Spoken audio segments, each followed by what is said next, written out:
मैं शपथ लेता हूँ कि विद्यार्थी मेरा धर्म है, मानवता की सेवा करना मेरा परम लक्ष्य है, राष्ट्र की उन्नति में सदा तत्पर रहूँगा, अपने कर्तव्य मार्ग पर आगे बढ़ते हुए एक स्वच्छ, सुंदर तथा भ्रष्टाचार मुक्त मैं भारत का निर्माण करूँगा।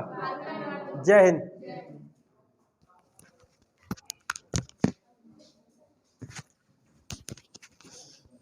गुड मॉर्निंग बच्चों है। तो हम लोग जो है ब्रह्मांड के बारे में चर्चा कर रहे थे। तो हमने ब्रह्मांड की उत्पत्ति करा दी थी और किस तरीके से जो है हमारी जो गैलेक्सी है, मिल्की वे गैलेक्सी है, उसमें क्या व्यवस्था है, हमारे जो है सोलर सिस्टम का आज हम लोग इसे चर्चा करेंगे। लेकिन पहले हम कुछ प्रश्न पूछते हैं, आप बताओ उसका उत्तर जो है। बिग बैंग सिद्धांत किसने दिया था? बिग बैंग सिद्धांत जॉर्ज लेमेंटियर। बिग बैंग सिद्धांत किसने दिया था? जॉर्ज लेमेंटियर ने। और ब्रह्मांड में विस्तार हो रहा है ये किसने बताया था? हब्बल महोदय। सब भूलते जा रहे हो, पुराना चीज है। 1920 ईस्वी में उन्होंने उदाहरण दे करके बताया था गुब्बारे वाला कि ब्रह्मांड में क्या हो रहा है? विस्तार हो रहा है। यही तो प्रश्न आएंगे, ऐसे ही प्रश्न आएंगे भाई, परीक्षाओं में ऐसे ही प्रश्न आएंगे कि ब्रह्मांड में विस्तार हो रहा है, इसके बारे में जानकारी किसने दी? हब्बल महोदय ने। और हमारी गैलेक्सी का नाम क्या है? मिल्की वे, आकाशगंगा। हमारी गैलेक्सी के नज़दीक वाली गैलेक्सी का क्या नाम है? मिल्की वे गैलेक्सी के नज़दीक वाली गैलेक्सी का क्या नाम है? एंड्रोमेडा। रिवाइज कर लिया करो, एंड्रोमेडा। क्या नाम है? एंड्रोमेडा।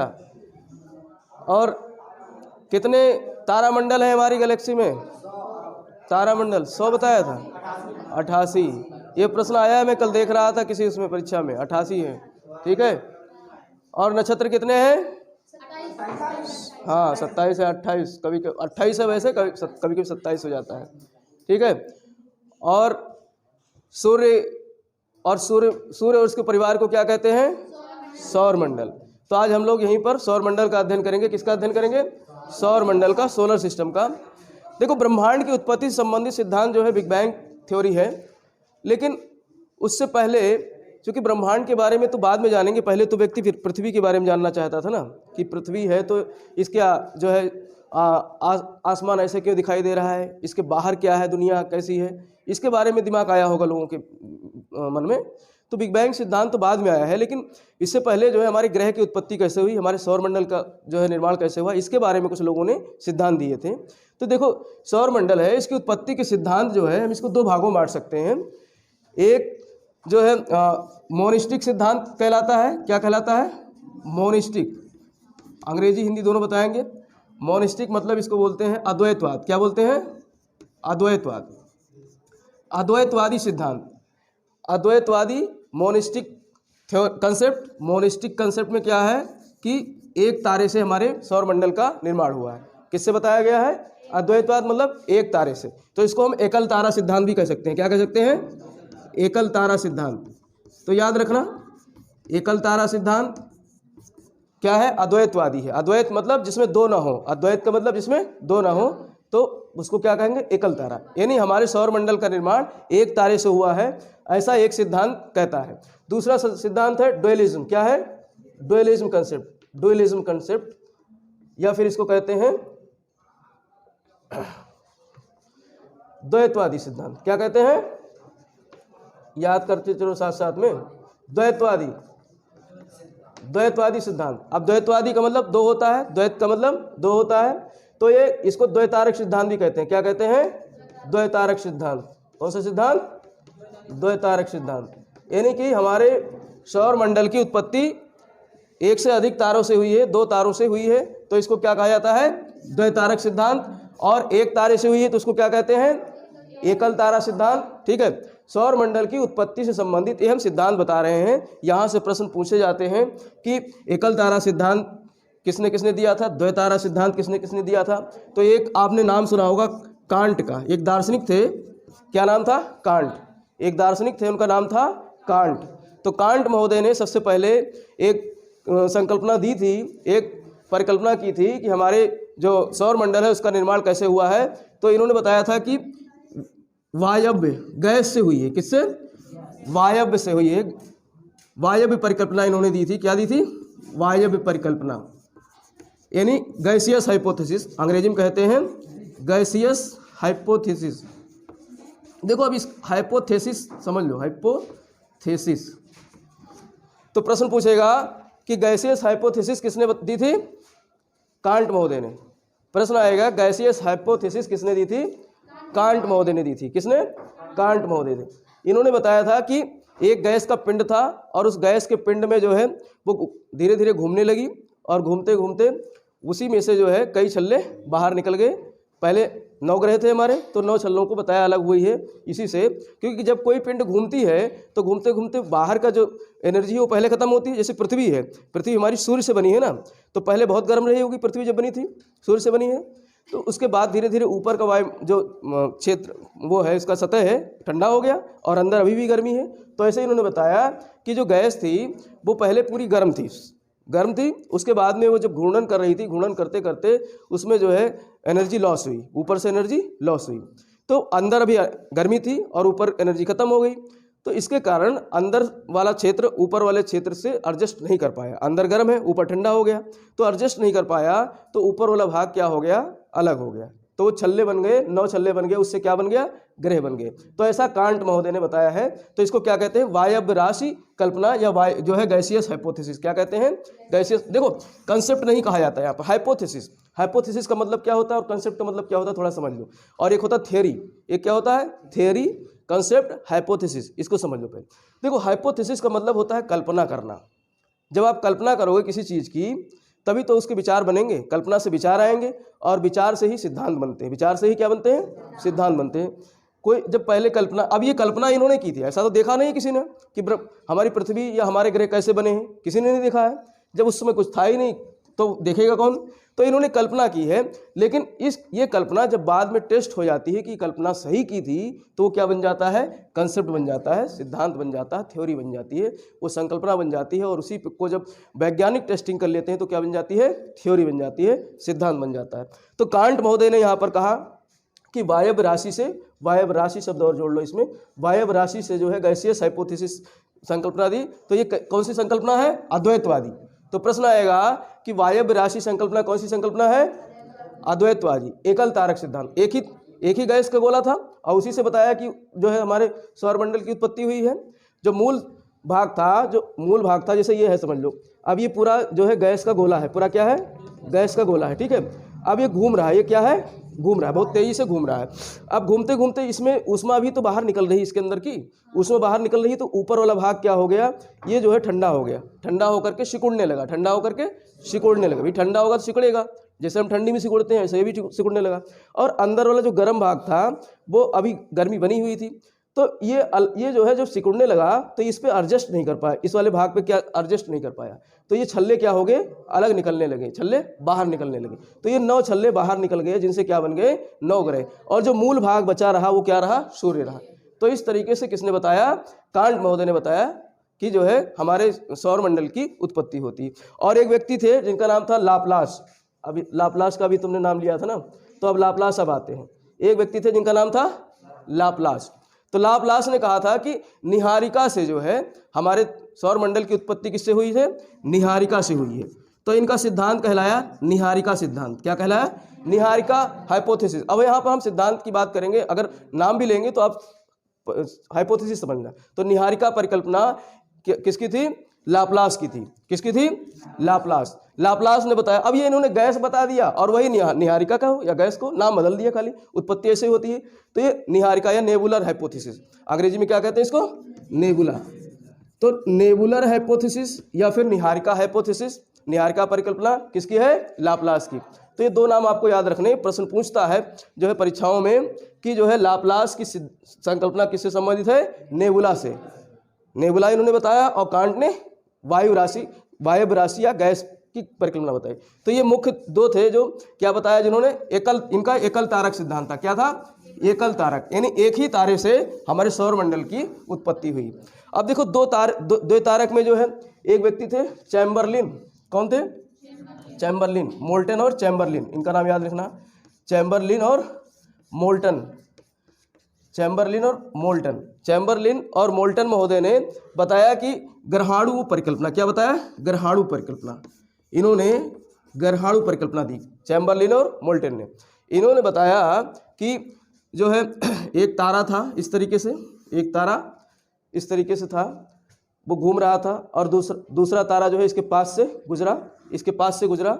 फिर इस तारे में जो है उभार उत्पन्न हुआ, ठीक है, और इसमें जो है विखंडन हुआ। विखंडन होकर के इसमें छोटे छोटे ग्रहाणु बन गए। विखंडन होकर के क्या बन गए? छोटे छोटे ग्रहाणु बन गए। ग्रह बड़े होते हैं, ग्रहों का निर्माण भी ग्रहाणुओं से हुआ है। तो छोटे छोटे पिंड जो होते हैं, जो धूल के, रेत के, कण और मिट्टी के, बर्फ के, ये सब टुकड़े होते हैं तो वो सब क्या कहलाते हैं? ग्रहाणु। तो इन ग्रहाणुओं के बाद में गुरुत्वाकर्षण, हर पिंड में क्या होता है? गुरुत्वाकर्षण होता है। तो गुरुत्वाकर्षण के कारण ये जो छोटे छोटे ग्रहाणु थे, ये क्या हो गए? आपस में चिपक गए, और चिपक करके क्या बन गए? ग्रह बन गए। और जो ये तारा चला गया, इसने अपनी शक्ति मारी, और इसमें जो है विखंडन हुआ। विखंडन होकर के ग्रहाणु बने, ग्रहाणु चिपक करके क्या बन गए? ग्रह बन गए। और जो मूल भाग था वो सूर्य बना रहा है। तो इस तरीके से किसने बताया? चैम्बरलिन और मोल्टन महोदय ने बताया, ठीक है। और एक व्यक्ति थे, जेम्स जीन्स। कौन थे? जेम्स जीन्स, नाम नोट कर लेना, जेम्स जीन्स। जेम्स जीन्स थे, और एक जेफ्रीज थे। जेम्स जीन्स और जेफ्रीज, दोनों के नाम हैं, जेफ्रीज और जेम्स जीन। इन्होंने ज्वारीय परिकल्पना, इन्होंने बताया ज्वारीय परिकल्पना, टाइडल हाइपोथेसिस।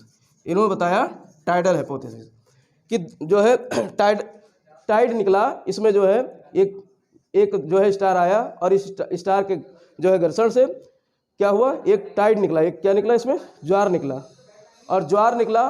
फिर इस ज्वार में, इस उभार में विखंडन हुआ। ये उभार, जैसे उन्होंने बताया था कि छोटे छोटे खंड, इसे टूट गया तो छोटे छोटे खंड में बिखर गया, जो ग्रहाणु बन गए। लेकिन उन्होंने बताया कि इसमें जो है बल्ज हुआ। इसमें क्या हुआ? इस तरीके से बल्ज हुआ, ऐसे, ठीक। हाँ, जो मूल तारा था उसमें बल्ज हुआ। अब ये बल्ज हुआ, धीरे धीरे करके ये घूम रहा था, फिर ये अलग हो गया। ये बल्ज क्या हो गया? अलग हो गया, और ये चक्कर लगाता रहा। लेकिन धीरे धीरे करके ये टुकड़ों में टूटता चला गया, टुकड़ों में। तो ऐसे 9 टुकड़े निकले। अगर हम अभी ग्रहों की जो व्यवस्था बताएंगे तो हमारे सारे ग्रह इसमें फिट हो जाते हैं। इसको सिगार लाइक बताया, सिगार की तरीके से। तो इस तरीके से, इस आकृति में, तो ये क्या बताया? ज्वारीय परिकल्पना। अब ये 9 खंड विखंडित होकर के क्या बन गए? ग्रह बन गए। और जो मूल भाग था वो क्या कहलाया? तारा कहलाया, सूर्य कहलाया, ठीक। हाँ, सूर्य भी तारा है, तो तारा कहेंगे, कोई बात नहीं। तो ये जो है ज्वारीय परिकल्पना किसने दी? जेम्स जीन्स और जेफ्रीज महोदय ने। याद करते चलो मेरे साथ में। ज्वारीय परिकल्पना किसकी है? जेम्स जीन्स और जेफ्रीज की, ज्वारीय परिकल्पना। और वायव्य राशि परिकल्पना किसकी है? अरे, वायव्य राशि कांट की, इतनी जल्दी भूल जाते हो? वायव्य राशि या गैसियस। और नेबुलर हाइपोथेसिस किसकी है? नेपलर, हाँ, नेबुलर, लाप्लास की। और एक रसेल महोदय थे, रसेल महोदय। इन्होंने द्वैतारक सिद्धांत दिया। कौन सा तारक? द्वैतारक। हाँ, ज्वारीय परिकल्पना इन्होंने रखा। देखो, ये था एक जो है अप्रोचिंग स्टार। अब इसको पूरा समझाना पड़ेगा मुझे। ये इसको कहा गया अप्रोचिंग स्टार। क्या कहा गया? Approaching star. और यहाँ पर एक तारा था, मूल तारा था। क्या था? मूल तारा था, ठीक है। अब ये अप्रोचिंग स्टार, अब देखो, इसको इन्होंने नहीं बताया कहाँ से आ गया, कहीं से भागते हुए आ गया, इसलिए इसको अप्रोचिंग स्टार कहा गया। और ये मूल तारा था। जब अप्रोचिंग स्टार पास से पहुंचा तो ये बड़ा था। ये क्या था? बड़ा था, इससे बड़ा था, मूल वाले से। और इसके पास जिसका मास ज़्यादा होता है और घनत्व ज़्यादा होता है, उसका गुरुत्वाकर्षण ज़्यादा होता है। तो इसने इसको खींचना चाहा, लेकिन पूरी तरीके से नहीं खींच पाया। अभी पूरा खींच लेता तो इसमें जा करके टकरा जाता, लेकिन इसका कुछ भाग जो है वो बाहर निकल आया, कुछ भाग बाहर निकल आया। तो जो यहाँ पर जो इसका जो पावर लगी, उस पावर को एक टाइड कहते हैं। जैसे आप इसको नाम आप समझ सकते हो, जैसे चंद्रमा हमारी जो है गुरुत्वाकर्षण लगाती है, तो हमारी पृथ्वी का जो है जल वाला भाग ऊपर खिंच जाता है, जल वाला भाग ऊपर खिंच जाता है, जिसको क्या कहते हैं? ज्वार कहते हैं। क्या कहते हैं? ज्वार, टाइड कहते हैं। तो ऐसे ही यहाँ पर टाइड आ गया, किस पे? इस सूर्य में टाइड आ गया, सूर्य में टाइड आ गया। तो ये टाइड ज्वार ऊपर खिंच गया। अब ये जो है खिंच गया, तो ये अब ये तो चला गया। इसका काम तो था टाइड ला करके और भाग जाना। तो ये कहाँ चला गया? कहीं चला गया, पता नहीं कहाँ चला गया। और ये जो बचा, अब ये इस तरीके से जो था भाग, इस तरीके से अब ये घूम रहा है, अपने अक्ष पे घूम रहा है। अब घूम रहा है तो ये अलग होगा कि नहीं होगा? धीरे धीरे ये अलग होगा कि नहीं होगा? तो ये अलग हो गया, ये अलग हो गया। और ये अलग हो गया तो इस तरीके से सिगार के आकार का बन गया। किस आकार का बन गया? सिगार के आकार का। ठीक है, तो इन्होंने जो है बहुत बढ़िया व्यवस्था बताई कि जो हमारे बड़े ग्रह थे वो बीच में आ गए, बड़े ग्रह थे बीच में आ गए और दाएं बाएं छोटे ग्रह एडजस्ट हो गए। अभी जब हम ग्रह सौरमंडल का पूरा चित्र बनाएंगे तो समझ जाओगे। तो इस तरीके से ये इसीलिए इसको क्या कहा गया? Tidal hypothesis. क्या कहा गया? Tidal hypothesis. ज्वार, क्योंकि ज्वार बना। ठीक है, जैसे हमारी पृथ्वी पर ज्वार आता है, चंद्रमा की आकर्षण शक्ति के कारण जल वाला भाग क्या हो जाता है? ऊपर खिंच जाता है, तो उसको टाइड कहते हैं ना, तो उसी से नाम बना है इसका टाइडल। ऐसे अच्छा लगता है जब कोई बीच में पूछे, तब थोड़ा सा ये लगता है कि हाँ मज़ा आ रहा है पढ़ाने में। ठीक है, तो ये तो रसेल महोदय ने द्वैतारक परिकल्पना कहा। कौन सी? द्वैतारक। ठीक है, द्वैतारक इनका इनकी परिकल्पना कौन थी? द्वैतारक, ड्वेल स्टार, अंग्रेजी में कहते हैं ड्वेल स्टार संकल्पना, ड्वेल स्टार हाँ हाइपोथेसिस। ठीक है, तो अब ये तो हमने बताया सौर मंडल की उत्पत्ति से संबंधित कुछ सिद्धांत थे। जो दो सिद्धांत थे कौन कौन से? मोनिस्टिक सिद्धांत और ड्वेलिस्टिक सिद्धांत, अद्वैतवादी सिद्धांत और द्वैतवादी। अद्वैतवादी में कांट थे और लाप्लास थे। कांट का कौन सा सिद्धांत था? वायव्यराशिया गैसियस हाइपोथेसिस। और लाप्लास का कौन सा था? निहारिका परिकल्पना। और द्वैतवादी में मोल्टन और चैम्बरलिन। कौन सा दिया था? ग्रहाणु परिकल्पना। ठीक है, प्लेनेटेसिमल, प्लेनेट से छोटे छोटे होते हैं तो उसको क्या बोलते हैं? ग्रहाणु बोलते हैं। तो ग्रहाणुओं के संग्रहण से ग्रह बने, तो ये किसने कहा? मोल्टन और चैम्बरलिन महोदय ने। और दूसरा किसने दिया था? James Jefferies. वो कौन सी संकल्पना थी? ज्वारीय, टाइडल हाइपोथेसिस। और तीसरी रसेल की कौन सी? द्वैतारक। अब हम लोगों ने यहाँ पर देख लिया कि हमारा सौरमंडल बन गया है। अब सौरमंडल कैसे बना? लेकिन ये बाद में जो है, जब जॉर्ज लेवेंटियर ने बताया बिग बैंग से ही सब कुछ बना है, तो ये सब गए तेल लेने, ये सब सिद्धांत गए। लेकिन इनका सबका इन्होंने क्या दिया था? फूड ऑफ थॉट दिया था। क्या दिया था? फूड ऑफ थॉट दिया था, मतलब सोचने की शक्ति दी थी। तभी तो जॉर्ज लेवेंटियर बाद में ये सब सोच पाया कि ऐसे नहीं, ऐसे हो सकता है। और बाद में उस पर जो है विचार किया, बहुत सारे वैज्ञानिकों ने उस पर रिसर्च किया, सोच किया, तो कहा बिग बैंग सिद्धांत कहीं ना कहीं सही है। अभी इस पर खोज चल रही है। अगर जो लार्ज हेड्रॉन पर जो वहाँ पर परीक्षण किया जा रहा है, कहाँ पर किया जा रहा है? बर्न, सर्न, याद करो, बर्न किसकी राजधानी है? बर्न, स्विट्जरलैंड की बताया था। स्विट्जरलैंड में एक स्थान है जेनेवा में किसका मुख्यालय है? सर्न का। और सर्न परीक्षण कर रहा है कि जो है इसका किस तरीके से बिग बैंग सिद्धांत हुआ है। ठीक है, सब भूल जाते हो। तो अब देखो, यहाँ पर हम मान लेते हैं सूर्य, यहाँ पर हम मान लेते हैं सूर्य है, सूर्य केंद्र में है, सूर्य केंद्र में है। ये किसने बताया था? कॉपरनिकस ने बताया था। सूर्य केंद्र में है, सबसे पहले किसने बताया था? कॉपरनिकस ने 1514 AD में। तो ये प्रश्न यहाँ से आता है कि सूर्य केंद्र में है, ये किसने बताया था? कॉपरनिकस ने। किसने बताया था? कॉपरनिकस ने। लेकिन देखते हो भारत में जो है, भारत में इससे पहले ही बता गए थे, लगभग 1000 वर्ष पहले ही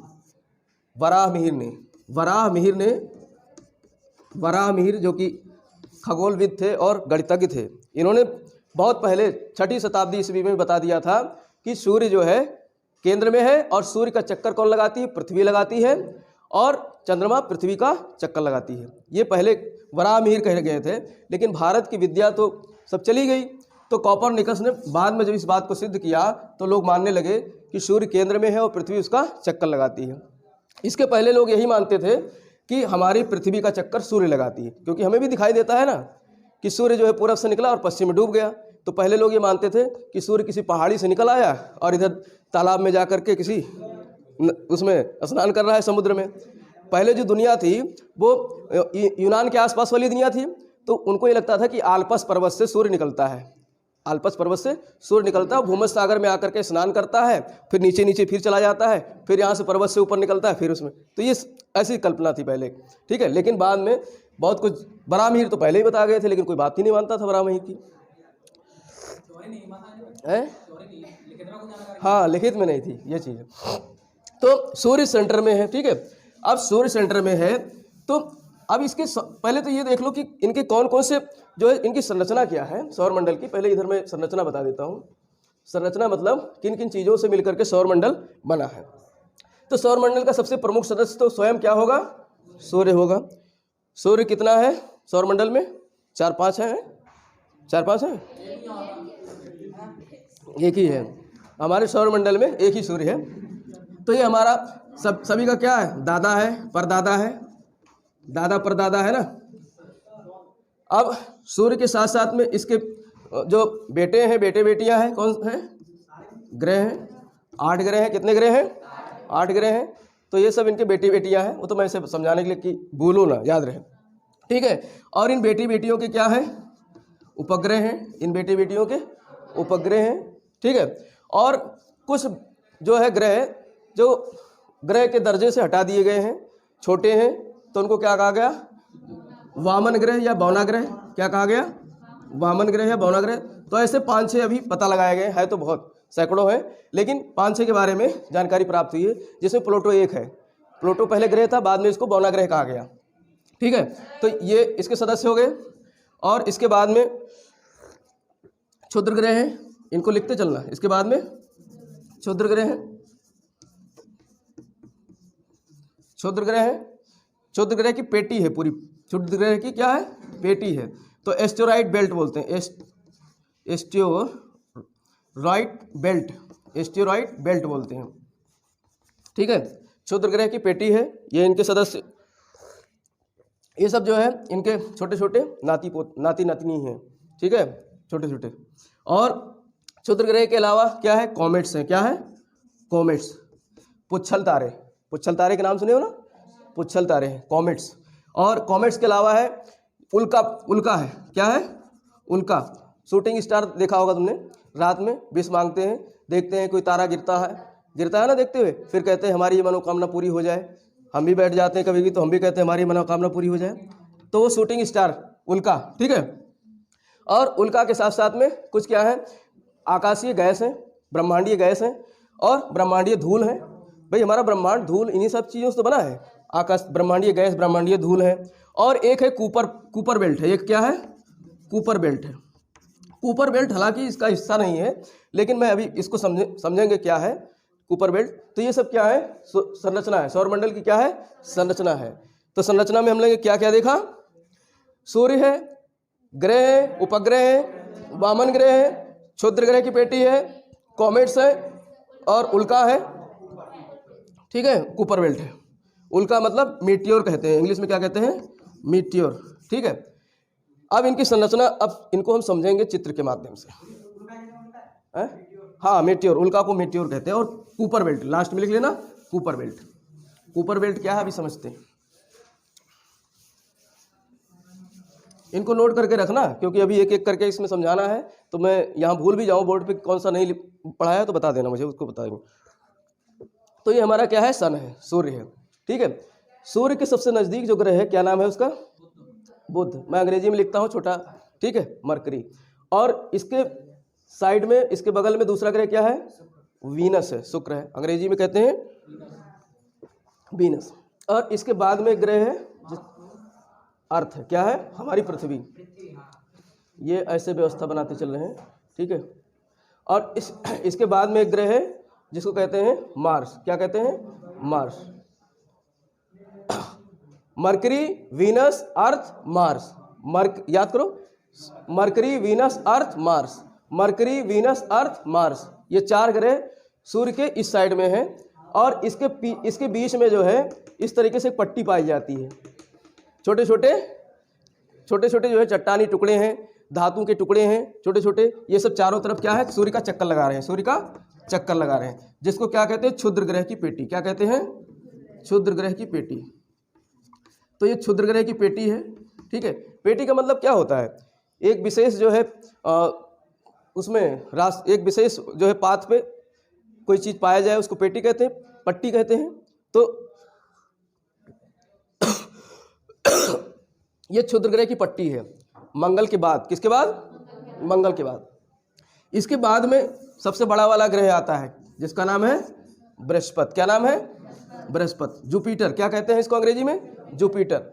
इसके बाद में आता है सैटर्न, शनि। क्या आता है? शनि। इसके बाद में आता है यूरेनस, अरुण। हाँ, अरुण, यूरेनस अंग्रेजी में कहते हैं यूरेनस। इसके बाद में आता है वरुण। क्या आता है? वरुण, या इसको अंग्रेजी में कहते हैं नेपच्यून। ठीक है, मैंने पूरा नहीं लिखा क्योंकि इसमें वो नहीं था। दिख रहा है सही से? अब देखो, समझो इसके बारे से एक एक चीज़ों को। देखो, सूर्य और सूर्य से लेकर के और क्षुद्र ग्रह तक 4 ग्रह हैं। सूर्य से लेकर और क्षुद्र ग्रह तक कितने ग्रह हैं? 4। और क्षुद्र ग्रह से लेकर के और इधर एक कूपर बेल्ट है। इधर कौन सा बेल्ट है? Cooper belt. इधर कौन सा बेल्ट है? Cooper belt. सूर्य से क्षुद्र ग्रह से लेकर कूपर बेल्ट तक 4 ग्रह हैं। कितने हैं? 4 ग्रह हैं। तो अब ये चूंकि क्षुद्र ग्रह के अंदर है, क्षुद्र ग्रह के, और सूर्य और क्षुद्र ग्रह के बीच में है, इसलिए इसको क्या कहते हैं? आंतरिक ग्रह। क्या कहते हैं? आंतरिक ग्रह। ठीक है। और क्षुद्र ग्रह से लेकर कूपर बेल्ट तक ये बाहर है, इसलिए इसको क्या कहते हैं? बाहरी ग्रह या बाह्य ग्रह। बाह्य ग्रह या बाहरी ग्रह, ये समझे? ये आंतरिक ग्रह हैं। तो आंतरिक ग्रह में कौन कौन से 4 ग्रह आते हैं? बुध, शुक्र, पृथ्वी और मंगल। बुध, शुक्र, पृथ्वी और मंगल। अब इनमें सबसे बड़ी कौन है? पृथ्वी। और पृथ्वी की दीदी बहन शुक्र। इसके बाद में कौन है? शुक्र, वीनस। पृथ्वी की दीदी वीनस, इसलिए इसको जुड़वा बहन कहते हैं। पृथ्वी और वीनस को, शुक्र को जुड़वा बहन भी कहते हैं। तो इसलिए इसकी बहन हो गई। तो बहन भाई, एक बड़ी बहन होगी, एक छोटी बहन होगी। तो ऐसे याद रखो कि पृथ्वी सबसे बड़ी है आंतरिक ग्रह में, और उसके बाद में शुक्र है, और शुक्र के बाद में मंगल है। शुक्र के बाद में मंगल है, और सबसे छोटा ग्रह तो बुध है ही है, तो सबसे लास्ट में बुध। ये आंतरिक ग्रह की बात बताई। आंतरिक ग्रह में सबसे बड़ा ग्रह कौन सा है? पृथ्वी। सबसे बड़ा ग्रह कौन सा है? पृथ्वी। पृथ्वी के बाद में शुक्र, शुक्र के बाद में मंगल, मंगल के बाद में बुध। ठीक है। लेकिन दूरी के, सूर्य से दूरी के अनुसार मंगल, वो मरकरी, वीनस, अर्थ, मार्स, बुध, शुक्र, पृथ्वी, मंगल। सूर्य से दूरी के अनुसार, सूर्य से दूरी के अनुसार बुध, शुक्र, पृथ्वी, मंगल। और आंतरिक ग्रह में बड़े के अनुसार, बड़े से छोटे, पृथ्वी, शुक्र, मंगल, बुध। अब बाह्य ग्रह की बात करेंगे, जो एस्टेरॉइड से बाहर है, जो एस्टेरॉइड से बाहर है, क्षुद्र ग्रह से बाहर है। तो ये बिल्कुल वैसे ही क्रम में है जैसे क्रम में छोटे बड़े हैं। ठीक है। सबसे बड़ा कौन सा है? बृहस्पति। और ये पूरे सौरमंडल का भी सबसे बड़ा है। ये दादा है। ये क्या है? दादा है। और सूर्य हमारा परदादा है। ये बड़ा है तो दादा ही होगा। ये सबसे बड़ा है सूर्य, वो क्या नाम है, ग्रहों में सबसे बड़ा है कौन सा? बृहस्पति। और उसके बाद में शनि है, और उसके बाद में अरुण है, उसके बाद में वरुण है।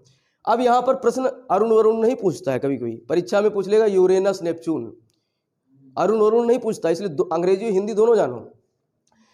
अरुण को क्या कहते हैं? यूरेनस। अब देखो, इसको याद कैसे करना है सीरियल से। इसको शनि को अंग्रेजी में कहते हैं सैटर्न। क्या कहते हैं? सैटर्न का अगला अक्षर हमने लिया एस, और यूरेनस का अगला अक्षर हमने लिया यू, और वरुण का अगला अक्षर, नेपच्यून का अगला अक्षर हमने एन लिया। तो ये क्या बन गया? सन। सन बन गया। अभी डे कहाँ लगा दी उसमें, क्या बन गया? सन। और हम अध्ययन किसका कर रहे हैं? सूर्य के परिवार का, सूर्य के परिवार का अध्ययन कर रहे हैं।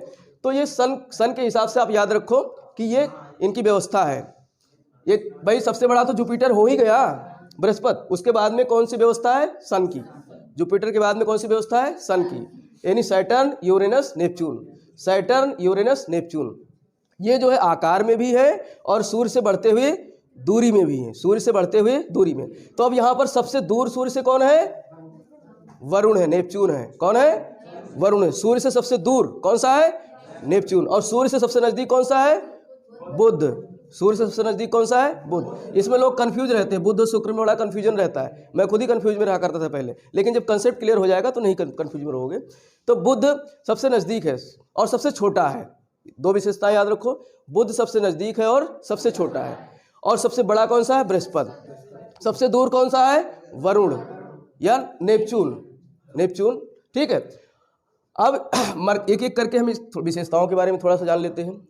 जो मरकरी है सबसे नजदीक है। अब बताओ इसमें किसका गोला चक्कर लगाएगा तो किसका गोला सबसे बड़ा बनेगा? सबसे दूर से कौन घूमेगा? वरुण। इसका गोला बहुत बड़ा बनेगा तो काफी लंबा टाइम लगेगा घूमने में, सूर्य का चक्कर लगाने में। और सबसे छोटा गोला किसका बनेगा? बुध का। देख रहे हो, सबसे छोटा गोला है तो सबसे जल्दी घूम लेगा सूर्य का, घूम घाम करके जल्दी लौट आएगा। तो ये 88 दिन में घूम घाम करके आ जाता है अपने स्थान पर, 88 दिन में। तो सबसे कम समय में कौन घूमता है? बुध। सूर्य का चक्कर सबसे कम समय में कौन लगाता है? बुध लगाता है। कितने दिन में? 88 दिन में। और हमारी पृथ्वी कितने दिन में चक्कर लगाती है? 365 दिन में, 365 दिन में और 1/4, 366 से कम, 365 से ज़्यादा और 366 से कम, ठीक है। तो 365 दिन में हमारी पृथ्वी जो है सूर्य का एक चक्कर पूरा लगाती है, जिसको हम क्या कहते हैं? एक साल। जिसको हम क्या कहते हैं? एक साल। लेकिन बुध का एक साल कितने दिन का होता है? 88 दिन का। हमारी पृथ्वी के 88 दिन का बुध का एक साल होता है, ठीक है। बुध का एक साल 88 दिन का होता है, क्योंकि 88 दिन में ये, और सारे पिंड, ब्रह्मांड के सारे पिंड, मतलब अगर सौर परिवार की हम बात करें, ब्रह्मांड की नहीं, सौर परिवार की बात करें, तो सौर परिवार के सारे पिंड अपने अक्ष पे भी घूम रहे हैं और सूर्य का चक्कर भी लगा रहे हैं, ठीक है। लेकिन सूर्य का चक्कर लगाने में बाकी सब ग्रह तो अपने एक तरीके से चल रहे हैं। 2 ग्रह ऐसे हैं जो बहुत ज़्यादा, मतलब इन्होंने काम व्यवस्था को तोड़ेंगे, प्रकृति की व्यवस्था को तोड़ेंगे, तो ये उल्टा घूमते हैं। भाई हमारी पृथ्वी पश्चिम से पूर्व में घूमती है, तभी तो सूर्य हमारा पूर्व में उगता हुआ दिखाई देता है। ये याद रखो कि सूर्य जिधर से निकलता है तो पृथ्वी उसके उल्टा घूमेगी। सूर्य हमारा किधर निकलता है? पूरब में। सूर्य हमारा पूरब में निकलता है और पृथ्वी हमारी घूमती है पश्चिम से पूरब। कंसेप्ट बैठा लो, पृथ्वी हमारी पश्चिम से पूरब घूमती है। अभी ग्लोब ध्यान नहीं रह गया। तो अगर कोई चीज़ हम घुमाते हैं, जैसे मान इमेजिन करो हमारे हाथ में एक गेंद है, हमारे हाथ में एक गेंद है और गेंद को हम इस तरीके से घुमा रहे हैं और सूर्य यहाँ पर है, तो अब ऐसे घूमेगा तो इसके नीचे वाला भाग उसके उल्टा चलता हुआ दिखाई देगा ना। या अरे ट्रेन वाला उदाहरण याद करो, ट्रेन में आप बैठो तो हम, ट्रेन चलती है ना, लेकिन हम जब खिड़की से बाहर देखते हैं तो आसपास के जो है पेड़ पौधे पीछे भागते हुए जाते हैं। मतलब ट्रेन हमारी इधर जा रही है उत्तर की तरफ, तो दक्षिण की तरफ पेड़ पौधे भागते हैं। तो ऐसे पृथ्वी हमारी पश्चिम से पूर्व घूम रही है और सूर्य जो है पूरब की तरफ निकलता हुआ दिखाई देता। तो 2 ग्रह ऐसे बेवफा हैं। सूर्य, हाँ, सूर्य से दूसरा ग्रह कौन सा है? शुक्र, ये बेवफा है। और अरुण बेवफा है। इधर से दूसरा ग्रह कौन सा है? अरुण या यूरेनस। ये पूरब से पश्चिम घूमते हैं। हाँ, पूरब से पश्चिम घूमते हैं। ये सूर्य कहते हैं हम, भैया तुम लोग सब अपने एक दिशा में जाओ, हम एक दिशा में जाते हैं। तो ये प्रश्न आते हैं और लोग भूल जाते हैं। लेकिन याद कैसे रखना है कि इधर से दूसरा ग्रह, सूर्य की तरफ से दूसरा ग्रह कौन सा है? वीनस, शुक्र, जो उल्टी परिक्रमा करता है पूरब से पश्चिम। अब यहाँ पर सूर्य किधर निकलेगा? पश्चिम में। यहाँ पर सूर्य कहाँ निकलेगा? पश्चिम में। और अरुण या यूरेनस, यहाँ पर भी सूर्य किधर निकलेगा? पश्चिम में। क्योंकि यहाँ भी सूर्य, ये भी सूर्य की परिक्रमा किधर से लगाती है? पूरब से पश्चिम। तो 2 ऐसे ग्रह हैं जो बेवफाई किए हैं, जो उल्टे परिक्रमा लगाते हैं। तो याद रखना, कौन से? शुक्र और अरुण। अंग्रेजी में भी याद रखो, यूरेनस, शुक्र और वीनस और यूरेनस, ठीक है।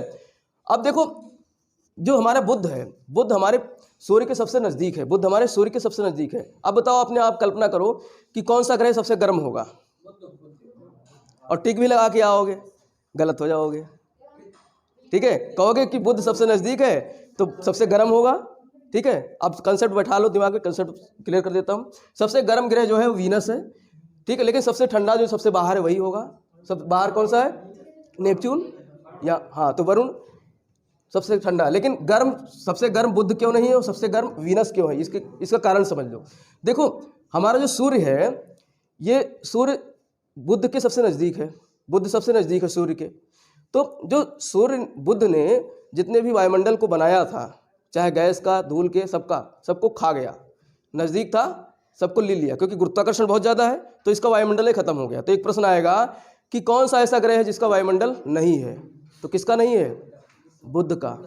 अब जब वायुमंडल नहीं है तो गर्म तो दिन में बहुत तेज होगा, बहुत ज़्यादा गर्म होगा। दिन में आप जो है बुध पर जो है वहाँ पर जितने गर्म होगा, बुध पे दिन में गर्मी बहुत होगी, क्योंकि वायुमंडल है नहीं, सूर्य की किरण पूरी आ रही है। और रात में माइनस में टेम्परेचर हो जाता है, रात में माइनस में टेम्परेचर हो जाता है।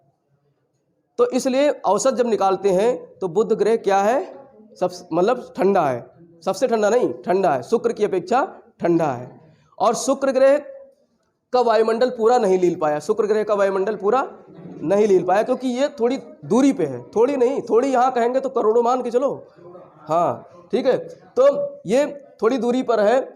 तो वीनस का तापमान, वो वायुमंडल बना रहा है, और वायुमंडल में कौन सी गैस ज़्यादा है यहाँ पर? कार्बन डाइऑक्साइड की, CO2 ज़्यादा है। किस पे? वीनस पे।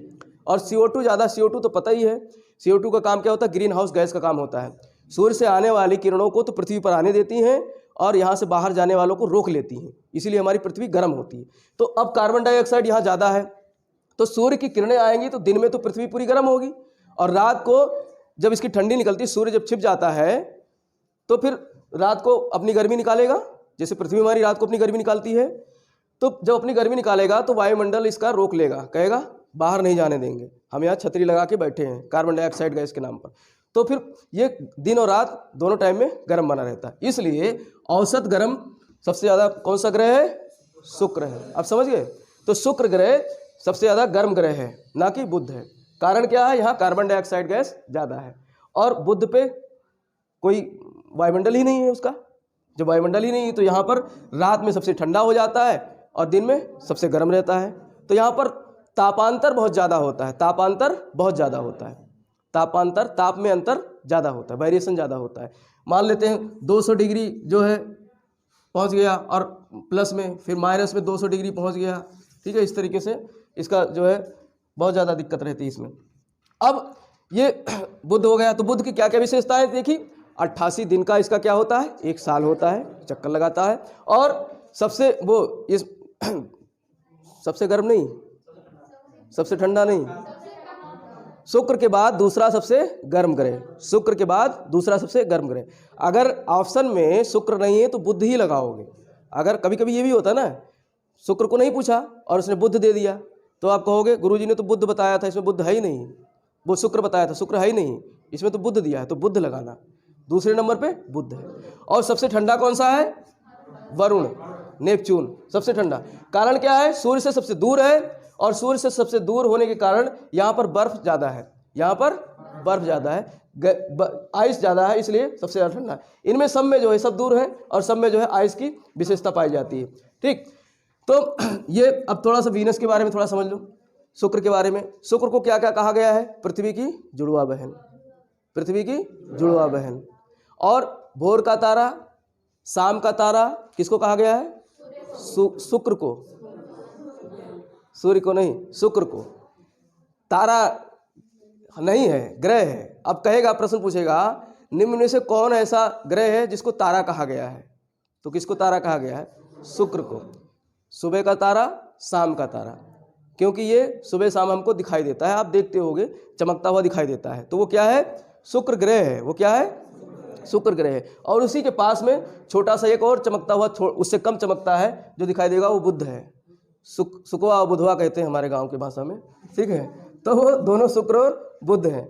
और तो इसकी क्या क्या विशेषता हो गई? शुक्र सबसे ज़्यादा जो है, और चमकीला भी है, और सबसे सुंदर भी है। इसका नाम इसीलिए वीनस रखा गया है, इसका नाम वीनस रखा गया है। वीनस जो है ग्रीक में सबसे सुंदर देवी को कहा गया है। ग्रीक में सबसे सुंदर देवी को क्या कहा गया है? वीनस। जैसे हमारे यहाँ हड़प्पा सभ्यता में देवी देवता थे, ऐसे ही ग्रीक में वीनस एक देवी है, सुंदरता की देवी कहा गया है, सुंदरता की देवी। तो इसीलिए इसको वीनस कहा गया है, सबसे सुंदर है, सबसे सुंदर है, तो इसीलिए इसको वीनस नाम रख दिया गया। तो प्रश्न आएगा, हमारे सौर मंडल का सबसे सुंदर ग्रह कौन सा है? वीनस। सबसे चमकीला ग्रह कौन सा है? वीनस। पृथ्वी की जुड़वा बहन कौन है? वीनस। सुबह शाम का तारा किसको कहा गया है? वीनस। ठीक है, तो ये वीनस, बहुत सारी चीज़ों में वीनस आ गया है। ठीक, अब इसके बाद पृथ्वी आएगा, लेकिन पृथ्वी के बारे में हम लोग अलग से पढ़ेंगे, सब कुछ तो पृथ्वी पे ही पढ़ना है, तो यहाँ ज़्यादा नहीं इसके बारे में कुछ चर्चा करते हैं। फिर इसके बाद में मार्स आता है। क्या आता है? मंगल, मार्स, मंगल। मंगल की जो सब, ये तो रेड ग्रह है, ये क्या है? लाल ग्रह है। तो लाल ग्रह किसको कहते हैं? मंगल को, क्योंकि यहाँ पर आयरन ऑक्साइड पाए जाते हैं। क्या पाए जाते हैं? आयरन ऑक्साइड, लौह के जो है ऑक्साइड पाए जाते हैं। लौह के ऑक्साइड किस पे पाए जाते हैं? मंगल ग्रह पर। इसलिए मंगल ग्रह क्या है? लाल ग्रह। मंगल ग्रह क्या है? लाल ग्रह है। ठीक है, तो अब देखो इनके कुछ उपग्रहों की बात कर लेते हैं। बुध और शुक्र के कोई उपग्रह नहीं है, बुध और शुक्र के कोई उपग्रह नहीं है। अब कारण क्यों नहीं है? उपग्रह रहे होंगे, जब सूर्य से निकला होगा तो इनके उपग्रह छोटे छोटे रहे होंगे, लेकिन सूर्य विशाल, अधिक गुरुत्वाकर्षण वाला, उसने इनके उपग्रहों को खा लिया। कहा तुमको वहाँ चक्कर नहीं लगाने देंगे, हमारे पास आ जाओ। तो इनके उपग्रहों को खा गया। तो बुध और शुक्र, अब प्रश्न आएगा सौर मंडल में कौन से ऐसे ग्रह हैं जिनके उपग्रह नहीं हैं? बुध और शुक्र के उपग्रह नहीं है। और पृथ्वी के कितने हैं? 10-20 हैं? एक है। क्या नाम है? चंद्रमा। तो चंद्रमा का भी अध्ययन बाद में करेंगे, ठीक है। और जो मून है, मून कह रहा हूँ, जो मार्स है, मंगल है, इसके 2 उपग्रह हैं, 2 उपग्रह हैं, जिसमें सबसे छोटा उपग्रह है डीमोस। क्या है? डीमोस, ठीक है। सबसे छोटा उपग्रह क्या है? डीमोस। एक और उपग्रह है, उसका नाम मैं बताता हूँ अभी, फोबोस एक है। ये दोनों नाम याद रखना, लिख लेना। मंगल ग्रह के 2 उपग्रह, दोनों नाम आप नोट कर लो, फोबोस और डीमोस। फोबोस और डीमोस। और फोबोस जो है सौर मंडल का सबसे छोटा उपग्रह है। हिंदी अब नाम ही रखा गया है। अब जैसे तुम्हारा नाम क्या है? सोनू। आप जैसे सोनू नाम है, आप वैज्ञानिक बन जाओ, फिर कोई चीज़ खोज कर दो और उस पिंड का नाम जो है सोनू ही रख दिया जाए, फिर कोई इसके अंग्रेजी क्या होगी? तो इनकी जो खोज की गई है, भाई वैज्ञानिक जो खोज करेगा वो अपने नाम से ही तो रखेगा उस ऑब्जेक्ट का नाम, ठीक है। तो ये वही है, नाम से ही रखे गए हैं, फोबोस और डीमोस।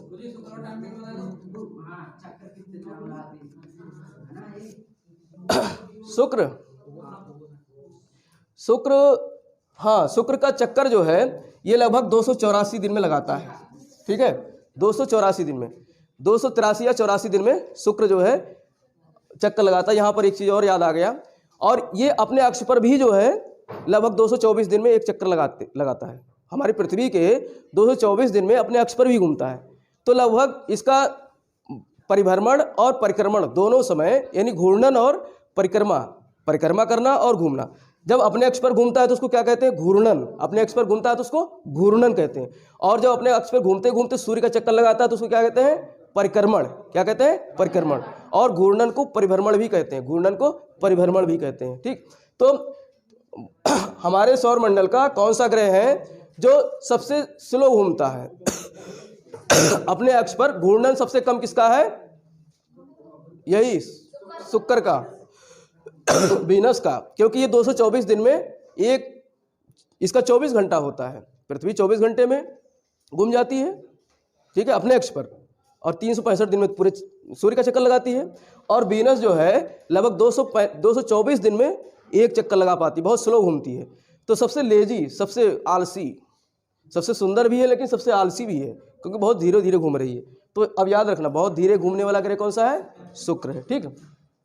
तो मंगल जो है ये, हाँ, मंगल के 2 उपग्रह हैं, कौन कौन से? फोबोस और डीमोस।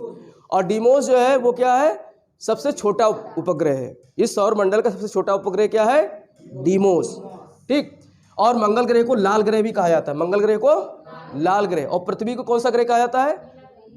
नीला ग्रह। पृथ्वी को नीला ग्रह कहा जाता है, ठीक है। पृथ्वी को नीला ग्रह कहा जाता है और इसको लाल ग्रह कहा जाता है, क्योंकि यहाँ लौह के ऑक्साइड ज़्यादा है, लौह के ऑक्साइड ज़्यादा है। और लोहे में क्या होता है, जो है वर्णक पाए जाते हैं, लाल पिगमेंट पाए जाते हैं। तो लाल पिगमेंट की वजह से जो है इसका रंग लाल दिखाई देता है, इसलिए इसको लाल ग्रह भी कहते हैं, ठीक। अब इसके बाद में यहाँ पर है क्षुद्र ग्रह की पेटी। यहाँ पर क्या है?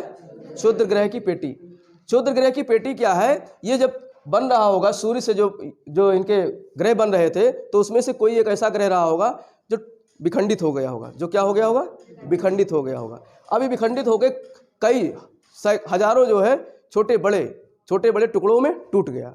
हजारों नहीं, कई हैं, लाखों की संख्या में। अब उसमें जो है कुछ हमारे उत्तर प्रदेश जितने बड़े हैं, कुछ आगरा जितने बड़े हैं क्षेत्रफल में, और कुछ जो है पूरे भारत जितने बड़े हैं। अब ये सब सूर्य का क्या कर रहे हैं? चक्कर लगा रहे हैं, लेकिन अपनी कक्षा में लगा रहे हैं। और लगाते लगाते अब ये इसके पास ये चूंकि बड़ा है, मून से, ये मार्स से ज़्यादा बड़े नहीं हैं। अगर ज़्यादा बड़ा होता मार्स से कोई, तो उसको भी ग्रह कहते, ठीक है। लेकिन मार्स से कोई बड़ा नहीं है, तो मार्स का क्या होगा? मंगल का इनकी अपेक्षा ज़्यादा गुरुत्वाकर्षण होगा। तो कभी कभी घूमते घूमते क्या होता है, कोई छोटा वाला जो है आ गया इसके आसपास में, मंगल ग्रह के आसपास। तो मंगल ग्रह क्या कर लेता है? उसको खींच लेता है, मंगल ग्रह अपनी तरफ खींच लेता है और ये आ जाता है और मंगल ग्रह पर धड़ाम से गिरता है। मंगल ग्रह पर धड़ाम से गिरता है, तो उसको कहते हैं उल्का।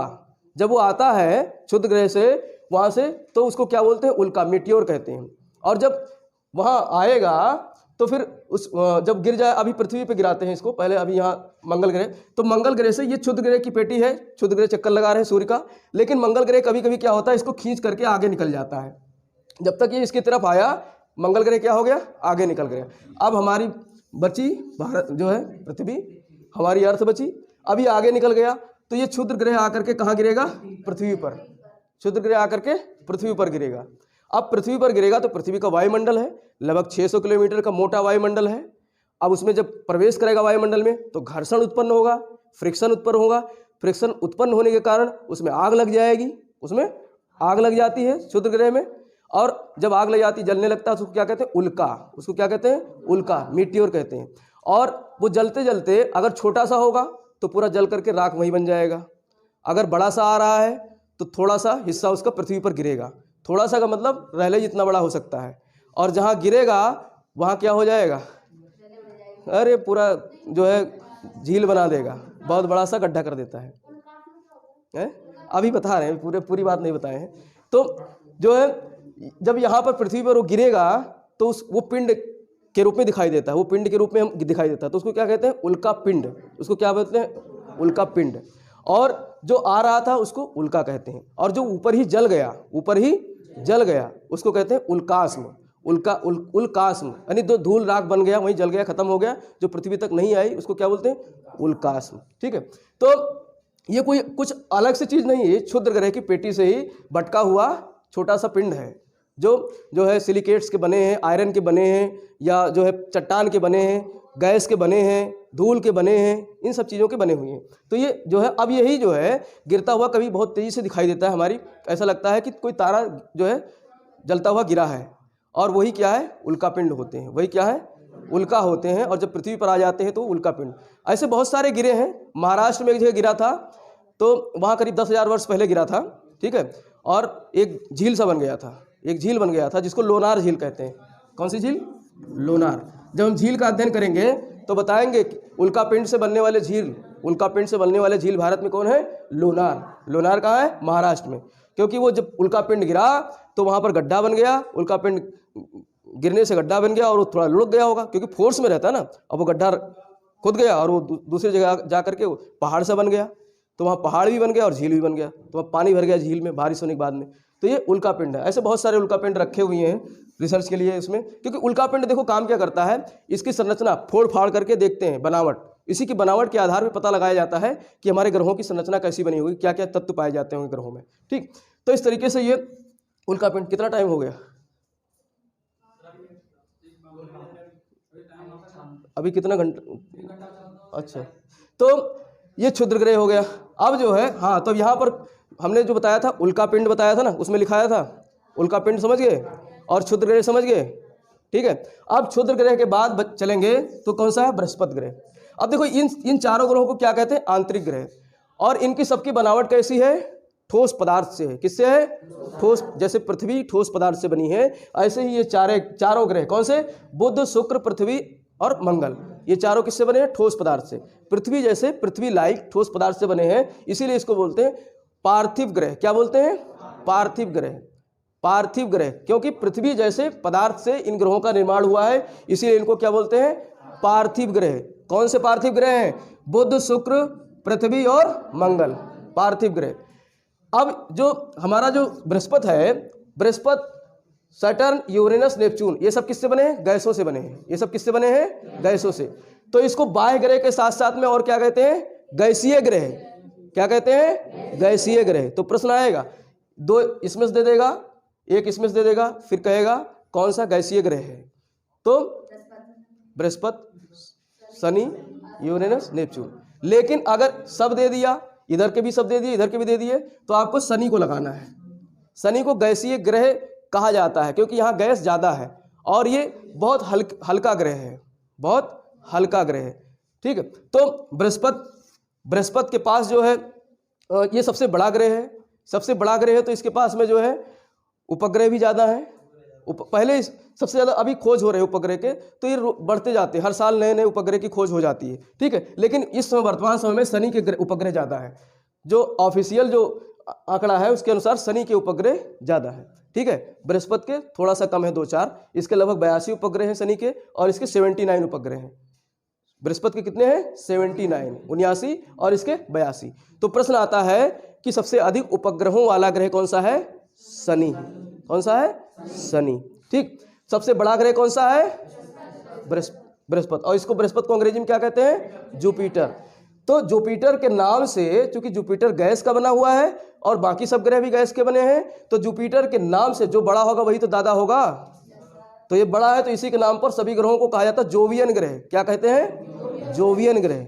जुपिटर से ही बना है जोवियन, जुपिटर से ही बना है जोवियन, ठीक है। तो जोवियन ग्रह भी कहते हैं किसको? बाह्य ग्रह को। बाह्य ग्रह को जोवियन ग्रह कहते हैं, ठीक। और इसके बाद में है शनि, इसके बाद में है शनि। अच्छा, ये सबसे बड़ा है, तो सबसे बड़ा ग्रह उपग्रह भी इसी के पास होगा। पूरे सौर मंडल का सबसे बड़ा उपग्रह किसके पास है? बृहस्पति के पास, और उसका नाम लिख लो, गैनीमेडी। क्या नाम है? गैनीमेडी। सबसे छोटा उपग्रह किसके पास था? मंगल के पास में। और सबसे बड़ा किसके पास है? बृहस्पति के पास। बृहस्पति के पास है, क्या नाम है? गैनीमेडी। क्या नाम है? गैनीमेडी। तो प्रश्न आता है कि सबसे बड़ा उपग्रह कौन सा है? गैनीमेडी।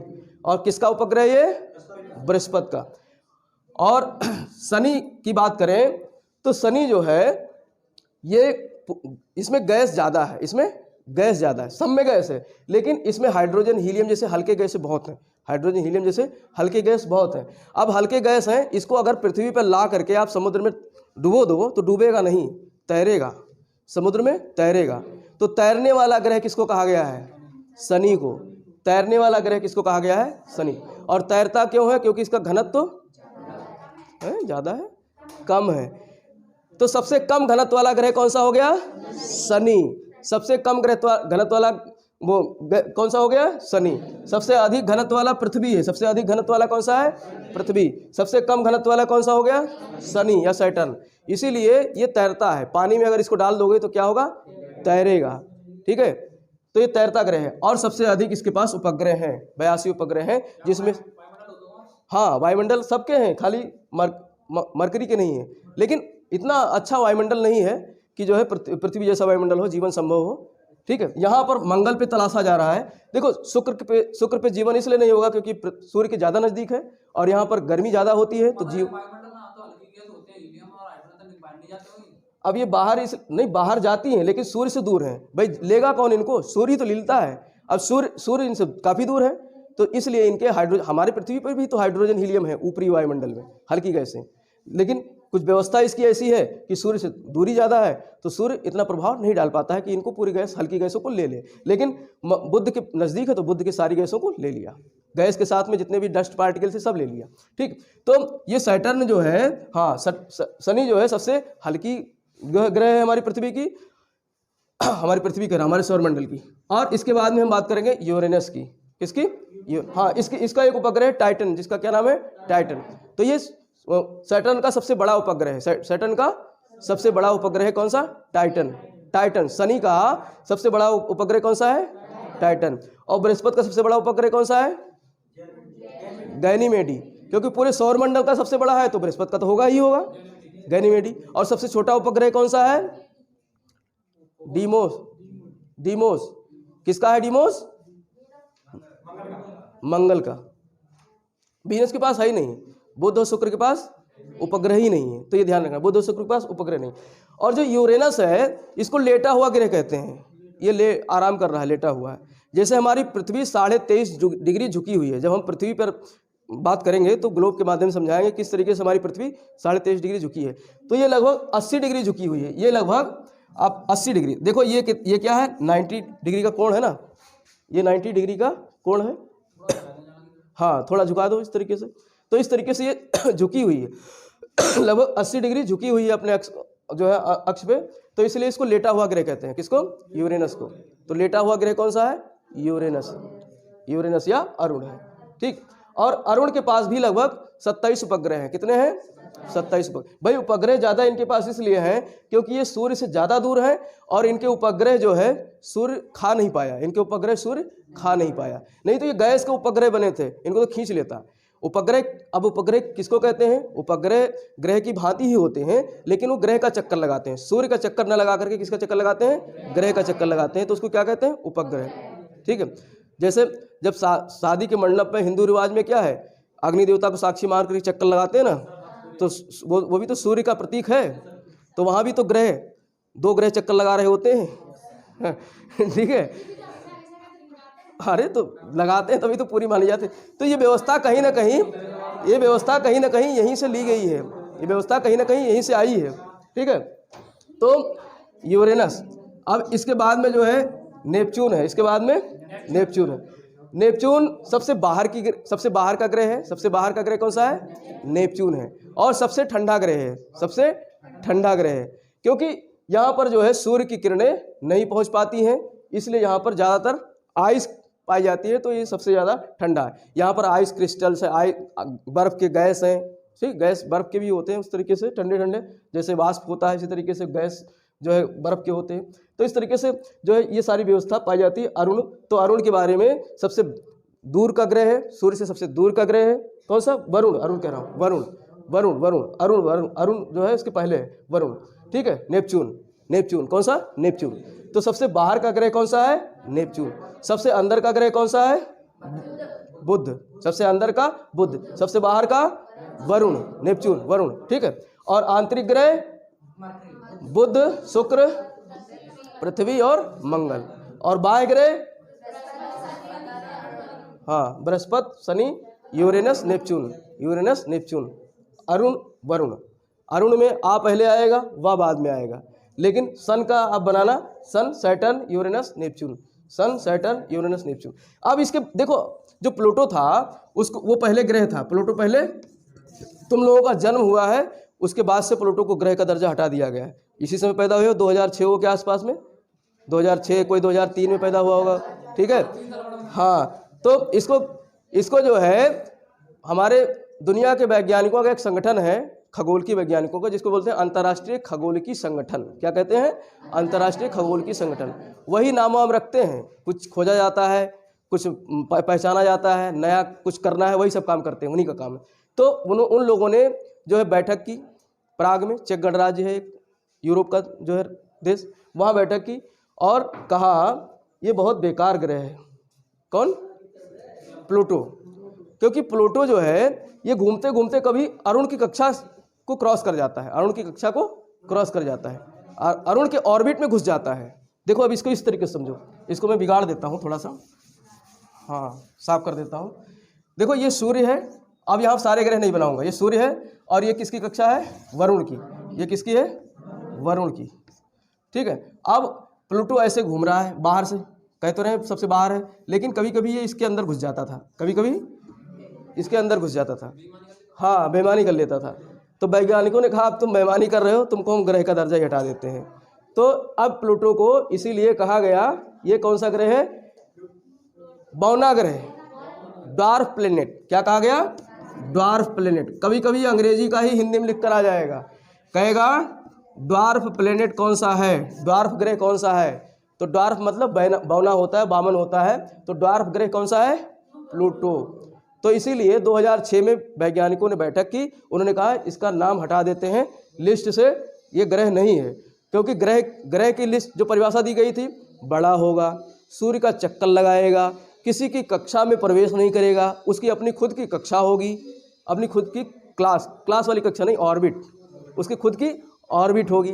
तो अब सबकी तो ऑर्बिट है, सब अपने ऑर्बिट में घूम रहे हैं, लेकिन जो है प्लूटो क्या था, वो हमेशा नहीं, कभी कभार, कई सालों बाद कभी कभार इसकी ऑर्बिट में प्रवेश कर जाता था। तो इसीलिए इसको कहा गया बौना ग्रह, बामन ग्रह, ड्वार्फ प्लेनेट। ठीक है। तो प्लूटो हमारा क्या है? बामन ग्रह। अब इसके पास भी 5-6 उपग्रह हैं, बौना तो है लेकिन उपग्रह भी है इसके पास में, क्योंकि सबसे बाहर था और उपग्रह पृथ्वी सूर्य ने लील नहीं पाया, तो इसके पास भी उपग्रह हैं। ठीक है। अब यहाँ पर वरुण के बाहर एक पेटी है, एक पट्टी है, जिसको कूपर बेल्ट कहते हैं। क्या कहते हैं? Cooper belt. तो प्रश्न आएगा, कूपर बेल्ट क्या है, कहाँ पाई जाती है? कूपर बेल्ट वरुण के बाहर जो है एक ऐसी जो है पट्टी है, पेटी है, जिसमें जो है गैस, बर्फ और ये सब क्रिस्टल पाए जाते हैं, गैस बर्फ वगैरह के क्रिस्टल्स पाए जाते हैं और वो चक्कर लगाते रहते हैं, ठीक है। और वो चक्कर लगाते रहते हैं और वही कभी कभी क्या होते हैं, जब सूर्य के नज़दीक पहुंचते हैं, सूर्य की किरण उन पर पहुंचती है तो उसमें जो है वो धुआं निकलने लगता है, जलने लगता है, ठीक है। तो वो जलने लगता है तो वो कहलाता है कॉमेट्स। क्या कहलाता है? कॉमेट्स, पुच्छल तारा। क्या कहलाता है? पुच्छल तारा। पुच्छल तारा क्या कहलाता है? पुच्छल तारा। तो पुच्छल तारा क्या है कि जैसे कोई बर्फ है, अब बर्फ को उस पे जो है आप लाइट डालोगे, तेज हीट डालोगे तो बर्फ पिघल जाएगी ना, तो पिघल करके अब वो गैस के रूप में है बर्फ, अब पिघल करके जो है लंबी लंबी उसकी धुएं की पूंछ बन जाती है, लंबी लंबी धुएं की पूंछ बन जाती है और आगे चमक रहा है, क्योंकि उस पर सूर्य की किरण भी पड़ रही है। अब बर्फ पे जो है सूर्य की किरण पड़ेगी तो चमकेगा कि नहीं, तो आगे से चमकता भी है, तो इसीलिए इसको क्या कहा जाता है? पुच्छल तारा, ठीक है। तो पुच्छल तारा क्या है? इसी जो है कुपर बेल्ट से जो गैस के और जो है आइस के बर्फ के जो टुकड़े होते हैं, जब सूर्य का प्रकाश वहाँ तक पहुँच जाता है तो वो जलने लगते हैं और उसकी एक पूंछ बन जाती है, आगे वाला सिरा जो है हेड बन जाता है इस तरीके से, और इस तरीके से एक पूंछ बन जाती है, तो क्या कहलाता है? पुच्छल तारा, या इसको कहते हैं कॉमेट्स। क्या कहते हैं? कॉमेट्स। बच्चे लोग कन्फ्यूजन करते हैं कि कॉमेट्स को ही शूटिंग स्टार कहते हैं क्या? शूटिंग स्टार इसको नहीं कहते हैं। शूटिंग स्टार किसको कहते हैं? उल्का को। मेटियोर्स को क्या कहते हैं? Shooting star. शूटिंग स्टार या टूटता हुआ तारा। शूटिंग मतलब वो फोटो वाला शूटिंग नहीं, टूटता हुआ तारा। तो टूटता हुआ तारा किसको कहते हैं? उल्का को। उल्का को टूटता हुआ तारा कहते हैं। कॉमेट्स जो है, इसमें जो है जो बर्फ है वो क्या बन गया? वाष्प बन गया, गैस बन गया, और गैस बन करके वो जो है धुआं सा पीछे उसकी पूंछ जैसे दिखने लगती है। तो ऐसे जो है कुछ कॉमेट्स की पहचान की गई है, कुछ कॉमेट्स की, जैसे हाइली और एक बाप थे, बाप वाला बाप नहीं, पिता वाला बाप नहीं, हाइली और एक हाइली थे, एक बॉब थे। इन लोगों ने जो है कॉमेट्स की पहचान की, तो उसी कॉमेट्स का नाम रख दिया गया हाइली बॉब। क्या नाम रख दिया गया? Highly Bob. और ये पृथ्वी से दिखाई देता होगा तभी तो पहचाना गया, दूरबीन से दिखता होगा, ठीक। तो हाइली बॉब कहा गया। और एक सुमेकर वैज्ञानिक थे, सुमेकर, और एक लेवी थे, उन दोनों ने पहचान की, तो एक कॉमेट्स बन गया सुमेकर लेवी। कौन सा? सुमेकर लेवी। तो ये कॉमेट्स होते हैं। क्या होते हैं? कॉमेट्स। पुच्छल तारा इनको कहते हैं, क्योंकि इनकी पूंछ होती है, इनकी क्या होती है? पूंछ होती है, इसलिए इनको पुच्छल तारा कहते हैं, ठीक है। और हम पृथ्वी से रह करके हमारी आंखों से, नंगे आंखों से दिखाई देने वाले ग्रह कौन कौन से हैं? शनि तक है। शनि तक के ग्रह जो है हमको पृथ्वी से नग्न आंखों से दिखाई देती है। शनि तक के ग्रह हमको पृथ्वी से, बुध भी दिखाई देता है, सवेरे मैंने बताया दिखाई देता है शुक्र के पास में, तो बुध शुक्र। अब पृथ्वी दिखाई देता है क्या? पृथ्वी खड़े हो दिखाई देगा? नहीं दिखाई देगा। जब बाहर जाओगे अंतरिक्ष में तभी पृथ्वी को देख सकते हो, पृथ्वी से नहीं देख सकते हो, ठीक है। तो मंगल भी दिखाई देता है, बृहस्पति भी दिखाई देता है और शनि भी। तो पृथ्वी पर खड़े होकर हम कितने ग्रहों को देख सकते हैं? 5, बुध, शुक्र, मंगल, बृहस्पति, शनि। तो प्रश्न आता है कभी कभी 5, 6, 4 दे देगा तो 6 मत लगा देना, क्योंकि पृथ्वी पर खड़े होकर के हमको देखना है। तो पृथ्वी पर खड़े होकर के हम कितने ग्रह देख सकते हैं? 5, ठीक है।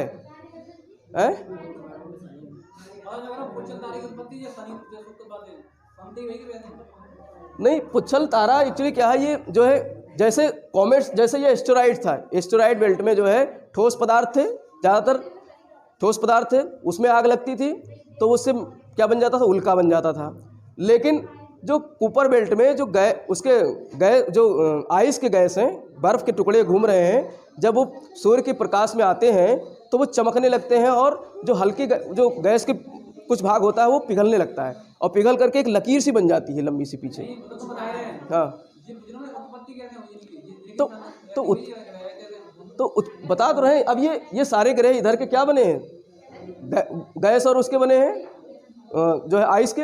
भाई जो हमारा वरुण है आइस का ही तो बना है, ज़्यादातर आइस ही इस पर जमी हुई है, गैस आइस के रूप में पाई जाती है यहाँ पर मोस्टली। तो अब इसी का कुछ भाग यहाँ निकल गया होगा कुपर बेल्ट में, कुछ भाग इसका, कुछ जो है अरुण का। तो ये सब जो है चक्कर लगा रहे हैं पूरा एक बेल्ट में।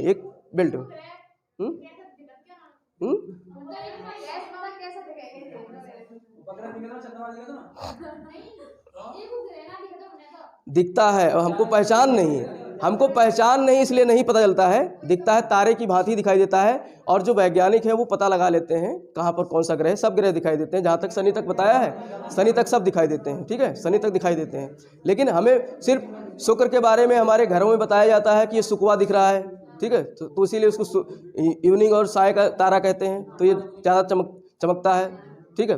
तो इस तरीके से अब यहाँ सूर्य के बारे में थोड़ा सा चर्चा कर लेते हैं। कितना मिनट हो गया इसमें देखना, हाँ, तो बस सूर्य के बारे में थोड़ा समझ लो।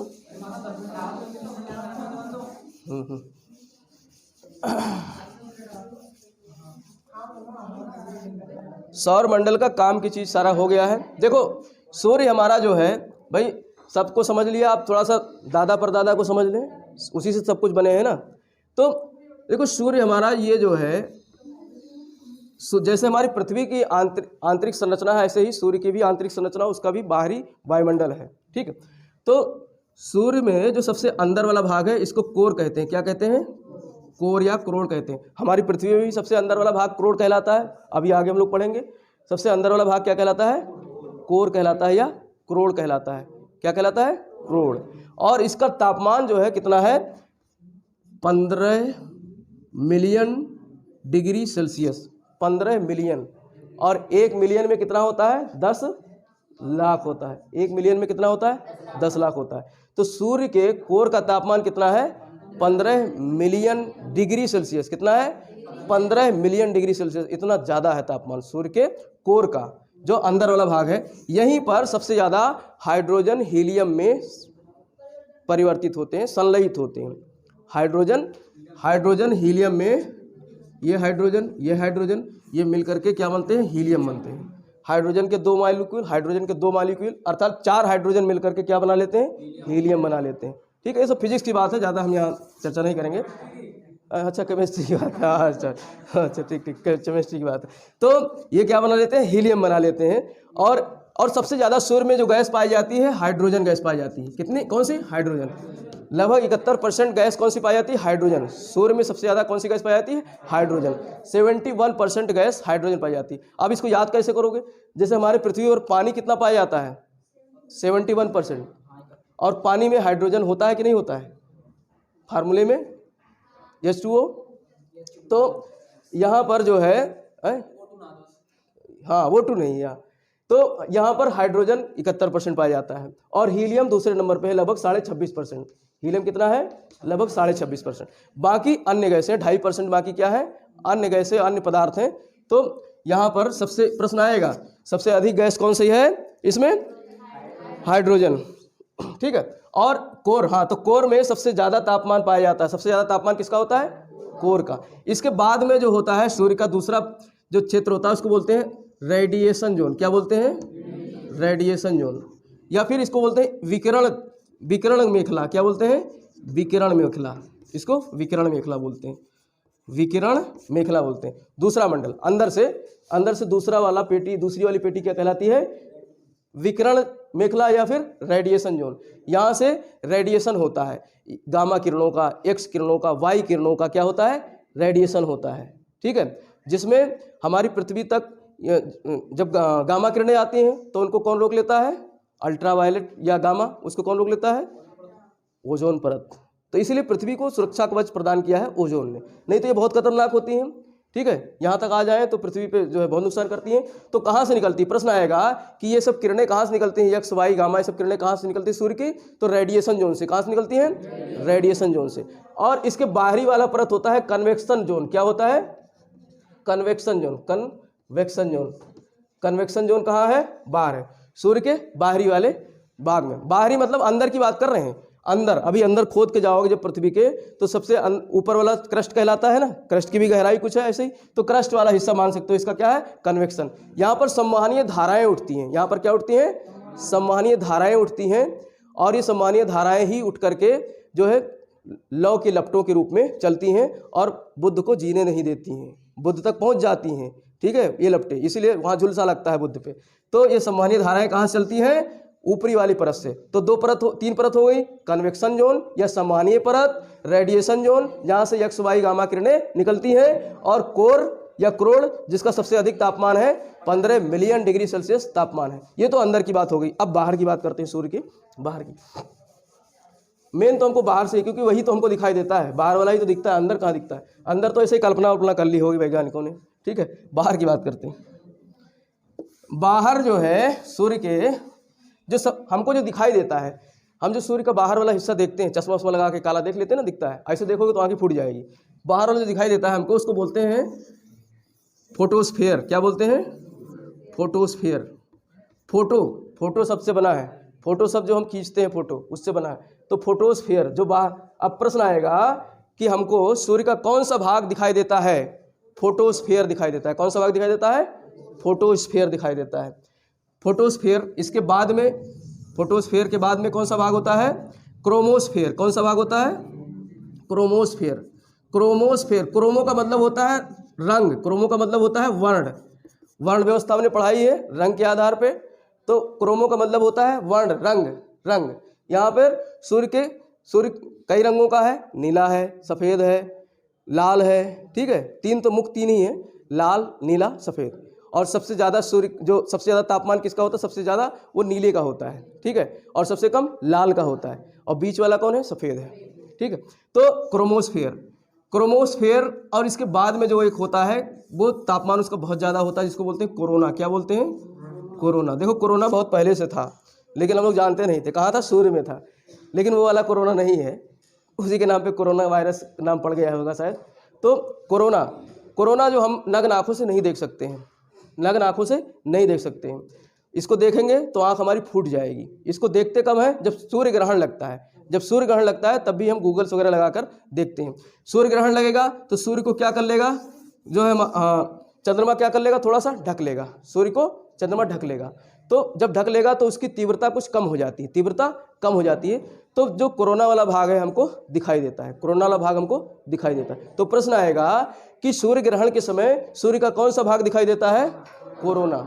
अब जैसे जब सूर्य ग्रहण लगेगा और चंद्रमा ने पूरे सूर्य ग्रहण को ढक लिया, अब चंद्रमा तो छोटा है सूर्य से, तो पूरा नहीं ढक पाएगा, पूरा नहीं ढक पाएगा। तो बाहर जो है रिंग सा बन जाता है, चमकता हुआ रिंग बन जाता है। तो उसको बोलते हैं डायमंड रिंग। क्या बोलते हैं? Diamond ring. ये हम सूर्य ग्रहण पढ़ाएंगे तब वहाँ समझाएंगे, ठीक है। तो कोरोना जो है ये क्या है? सबसे ज़्यादा तापमान यहाँ होता है। और जो फोटोस्फीयर है, जो ये वाला भाग है, ये हम अब ऐसे कल्पना करना, ये सबसे ऊपर वाला भाग है। फोटोस्फीयर क्या है? सबसे ऊपर वाला भाग है। यहीं पर जो है क्या होता है? सम्मानीय धाराएं चलती हैं, निकलती हैं। अब यहाँ से सम्मानीय धाराएं जो निकल रही हैं इस तरीके से, तो ये कभी कभी हमारी पृथ्वी तक आ जाती हैं, कभी कभी पृथ्वी तक भी आ जाती हैं। लेकिन पृथ्वी का वायुमंडल बहुत मोटा है, लगभग 600 किलोमीटर मोटा है पृथ्वी का वायुमंडल हमारा, ठीक है। तो पृथ्वी तक जब आती हैं, तो जब वायुमंडल में प्रवेश करती हैं तो वायुमंडल भी प्रतिक्रिया करता है, वायुमंडल भी प्रतिक्रिया करता है, उसको रिफ्लेक्ट करने की कोशिश करता है। तो यहाँ पर चमक दिखाई देती है, यहाँ पर पृथ्वी पर चमक दिखाई देती है, तो उसको बोलते हैं अरोरा। क्या बोलते हैं? अरोरा। जब पृथ्वी पर चमक दिखाई देती है उसको कहते हैं अरोरा। अरोरा किससे बना? जो धाराएं आ रही थी, सूर्य की धाराएं जो आ रही थी, कहाँ से? फोटोस्फीयर से आ रही थी। और उसके कारण जो है सामान्य धाराओं के कारण यहाँ पर जो हमारी पृथ्वी के वायुमंडल में एक चमक दिखाई दी, उसको क्या कहा गया? अरोरा। अब कुछ दक्षिण में भी जाएंगी, कुछ उत्तर में भी जाएंगी। उत्तरी ध्रुव पर और दक्षिणी ध्रुव पर ही दिखाई देती हैं। तो उत्तरी ध्रुव पर जब दिखाई देती हैं तो उसको अरोरा बोरियालिस कहते हैं। क्या कहते हैं? अरोरा बोरियालिस। क्या कहते हैं? अरोरा बोरियालिस। और दक्षिणी ध्रुव पर जब चमक दिखाई देती है उसको क्या कहते हैं? अरोरा ऑस्ट्रेलियालिस। ऑस्ट्रेलिया किधर है? दक्षिण में है। तो ऑस्ट्रेलिया के नाम पर क्या पड़ गया? ऑस्ट्रेलियालिस। तो अरोरा ऑस्ट्रेलियालिस दक्षिण में, अरोरा बोरियालिस उत्तर में। तो ये क्या है? जो सौर ज्वालाएं हैं जब पृथ्वी के वायुमंडल में प्रवेश की तो यहाँ एक चमक दिखाई देती है, वायुमंडल में पृथ्वी पर आने की कोशिश करती हैं, लेकिन हमारा वायुमंडल कहता है तुम आ नहीं सकते हो, क्योंकि हम बहुत मोटे परत हैं, तुमको आने नहीं देंगे। तो ये यहीं पर जो है चिचिया के रह जाती है, ये जो है। तो यहीं एक चमक निकालती है, लाइट निकालती है। उस लाइट को क्या कहते हैं? अरोरा। क्या कहते हैं? अरोरा। और उत्तर में उस लाइट को कहते हैं अरोरा बोरियालिस, अरोरा बोरियालिस। और दक्षिण में उस लाइट को कहते हैं अरोरा ऑस्ट्रेलियालिस, ठीक है। तो ये अरोरा ऑस्ट्रेलियालिस और अरोरा बोरियालिस है। अब जब यहाँ से जो है सौर ज्वालाएं निकलेंगी तो यहाँ गड्ढा पड़ जाता है, फोटोस्फीयर पे क्या पड़ जाता है? गड्ढा पड़ जाता है। अब यहाँ का तापमान निकल गया तो यहाँ पे तापमान कम हो जाता है, यहाँ पर तापमान कम हो जाता है। अब इस गड्ढे को कहते हैं, ये जो है स्पॉट पड़ जाता है, पृथ्वी से थोड़े ब्लैक स्पॉट दिखाई देते हैं, तो इसको बोलते हैं सोलर स्पॉट। क्या बोलते हैं? Solar spot. या इसको हिंदी में कहते हैं सौर कलंक। क्या कहते हैं? सौर कलंक। ठीक है, तो सौर कलंक क्या है कि सौर कलंक सूर्य के वो स्थान है जहाँ से सौर ज्वालाएं निकली और वहाँ पर तापमान कम हो गया, तो वहाँ एक कलंक लग गया, वहाँ कलंक लग गया, तो इसीलिए उसको कहते हैं सौर कलंक। अब तापमान सबसे सूर्य का सबसे कम तापमान वाला स्थान कौन सा है? सौर कलंक है, और इसका तापमान होता है 1500 डिग्री सेल्सियस। कितना होता है? 1500 डिग्री सेल्सियस।